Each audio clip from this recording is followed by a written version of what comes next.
जय जगन्नाथ बंधु मैंने देखु मु आज बिना पियाज रसुन रे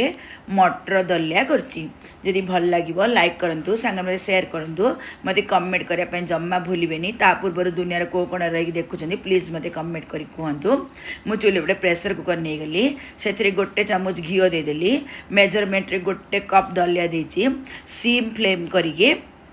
मुझे 2-3 मिनट पर्यंत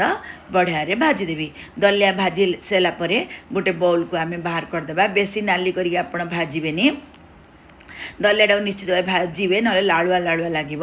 चूल्हे पर पुणी से प्रेसर कुकर नहीं गली से नॉर्मल सनफ्लावर ऑयल 2 चामच देदेची जीरा आधा चामच बीट डाली आधा चामच चना डाली गोटे चामच देदेली कंचा लंका 2-3टा छोट छोट कर काटी देदेची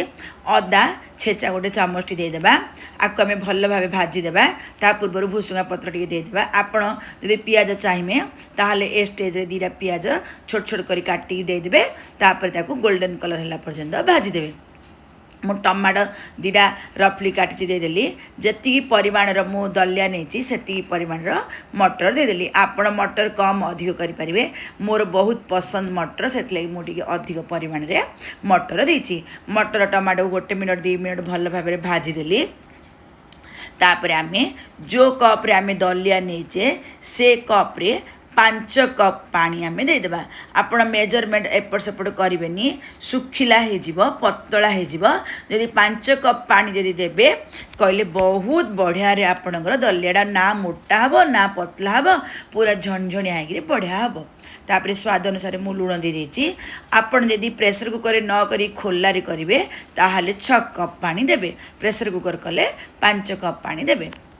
लुण दे सारापर मु दलिया देदेली मुझे आ विशेष किसी मसला देनी नेचुरल टेस्ट रे करुच्ची आपण चाहिए गरम मसला गुंड गोटे पिंच टी पाउ चामच दे पारे